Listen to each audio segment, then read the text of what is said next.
Hello guys, welcome to YouTube channel study notes. आज हम पढ़ेंगे chapter 2 of sale of goods act.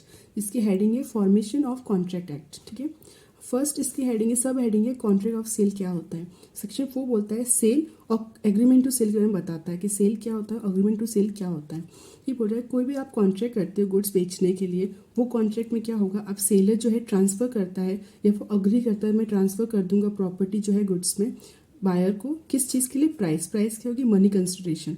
दे में भी कॉन्ट्रैक्ट हो सकता है sale between one part owner के अंदर एंड अनदर पार्ट ओनर के अंदर। ठीक है, हम सेकंड बोलता है कॉन्ट्रैक्ट जो होता है वो आपका एब्सोल्यूट भी हो सकता है, आप कंडीशन भी लगा सकते हो। ठीक है, फिर थर्ड है where under a contract of sale के अंदर property in the goods is transfer. जब प्रॉपर्टी जो है गुड्स के अंदर वो ट्रांसफर होती है सेलर के द्वारा बायर को, उस कॉन्ट्रैक्ट को हम सेल बोलेंगे। मतलब सीधी आपने सेल कर दी तो उसे सेल बोल दिया। बट वही ट्रांसफर अगर प्रॉपर्टी में गुड्स जो है अगर वो प्लेस लेती है फ्यूचर टाइम में, आपने बोल दिया कि मैं इसको, आपने अग्री कर दिया, हाँ इसको हम जब चीज़ हो जाएगी तो उस गुड्स को फ्यूचर टाइम में आपको बेच देंगे। ठीक है, उसका टेक प्लेस कब होगा, ट्रांसफर कब होगा, फ्यूचर टाइम में।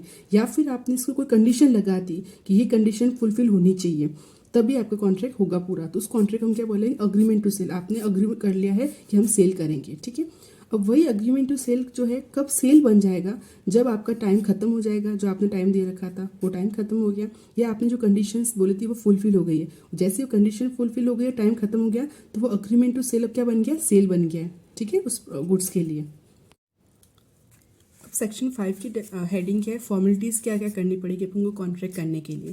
तो इसमें होता है कॉन्ट्रैक्ट ऑफ सेल कैसे बनेगा। तो इसके होता है कॉन्ट्रैक्ट ऑफ सेल बना रहे हो आप, तो आपको कोई ऑफर देना पड़ेगा कि आप कुछ चीज़ खरीदना चाहते हो या आप कुछ चीज़ बेचना चाहते हो, किस चीज़ के लिए कोई प्राइस देकर, और उसका जब एक्सेप्ट हो गया तो आपको कॉन्ट्रैक्ट बन गया। ठीक है, और ये कॉन्ट्रैक्ट जो होता है वो क्या कर सकता है, आपको इमीडिएट डिलीवरी के लिए बोल सकते हो आप, या आप इमीडिएट पेमेंट के लिए बोल सकते हो, या दोनों चीज़ साथ में हो सकती है। या फिर आप डिलीवरी और पेमेंट इंस्टॉलमेंट में भी कर सकते हो, या फिर आप दोनों चीज़ बाद में भी दे सकते हो, पोस्टपोन भी कर सकते हो। ठीक है, ये तीन चीज़ें। इसमें ये चीज़ बोल रहा है कि इसके साथ साथ क्या होगा, subject to provisions of this act, इस लॉ के प्रोविजंस के हिसाब से रखते हुए, और कॉन्ट्रैक्ट जो है आप सेल का वो आप है ना राइटिंग में भी कर सकते हो। आप ऑफर वगैरह ये तो होता ही है, आप राइटिंग में भी कर सकते हो, आप बोल के भी कर सकते हो वर्ड ऑफ माउथ से, या फिर आप आधा राइटिंग में आधा बोल कर दो, या फिर आप इम्प्लाइड भी कर सकते हो। ठीक है, बहुत बार होता है अपन किराने की दुकान पे जाते हैं और आपका खाता चल रहा होता है, आप लेके चले जाते हो, तो वो इम्प्लाइड होता है कि हाँ आपको पैसे देने ही हैं। तो ये कंडक्ट ऑफ पार्टीज के हिसाब से होता है। ठीक है, अब सेक्शन 6 पढ़ेंगे जो कि एग्जिस्टिंग और फ्यूचर गुड्स की बात होता है। एग्जिस्टिंग मतलब जो अभी है, और फ्यूचर जो फ्यूचर में कुछ गुड्स बाद में आने वाले हैं उसके बारे में। तो ये सब्जेक्ट मैटर की बात करता है कॉन्ट्रैक्ट की। तो सब्जेक्ट मैटर जो है एग्जिस्टिंग और फ्यूचर दोनों हो सकता है।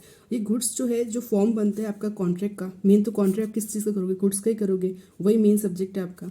तो वो इधर एग्जिस्टिंग हो सकते हैं, एग्जिस्टिंग मतलब वो ओन कर रहा है और पजेस कर रहा है कौन, सेलर कर रहा है। और फ्यूचर गुड्स मतलब जो बाद में फ्यूचर में बात करेंगे उसके बाद। ठीक है, और दे में भी कॉन्ट्रैक्ट या कॉन्ट्रैक्ट हो सकता है उन गुड्स का जिसका एक्विजिशन मतलब ये चीज़ एक्वायर कौन करेगा, सेलर।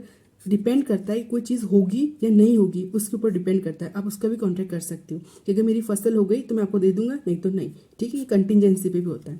फिर ये whereby contract of sale by seller जो है purpose to effect a present sale. और कहीं कहीं होता है कि कॉन्ट्रैक्ट करने के लिए सेलर क्या करता है, वो चाहता है कि मैं प्रेजेंट सेल कर दूं उस चीज़ की जो फ्यूचर में होने वाली है, तो वो भी कर सकते हैं। बट उस चीज़ को हम, अब उस कॉन्ट्रैक्ट नहीं रहा, वो सेल नहीं हुआ, अब क्या हो गया, वो अग्रीमेंट टू सेल हो गया। ठीक है, जो डेफिनेशन हमने पीछे पढ़ी थी।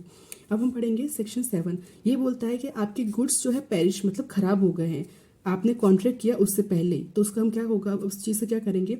तो बोला जहाँ पे आपने कॉन्ट्रैक्ट ऑफ सेल के स्पेसिफिक गुड्स का कि मुझे ये स्पेसिफिक गुड्स ही चाहिए, और उस कॉन्ट्रैक्ट में क्या होगा, पहले ये मतलब कॉन्ट्रैक्ट ये बात पढ़ेंगे कि कॉन्ट्रैक्ट जो होगा वो वॉइड हो जाएगा। क्यों, कि जो गुड्स जो थे वो सेलर के नॉलेज में नहीं थी। जब उसने कॉन्ट्रैक्ट बनाया था ना उस टाइम में उसे पता नहीं था कि कॉन्ट्रैक्ट जो गुड्स है वो ख़राब हो चुके या वो इतने डैमेज हो गए कि मैं बता भी नहीं सकता कि इसका क्या हाल हुआ है। ठीक है, डिस्क्रिप्शन नहीं बता पा रहा कॉन्ट्रैक्ट में, तो वो कॉन्ट्रैक्ट क्या हो जाएगा, वॉइड।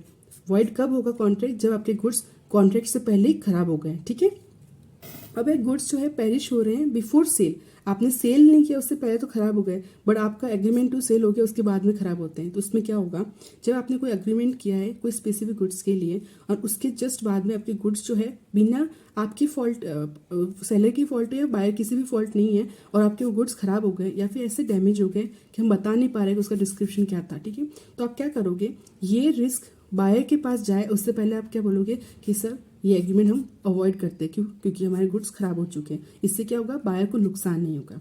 फिर हम बात करते हैं प्राइस कैसे डिटरमाइन करेंगे।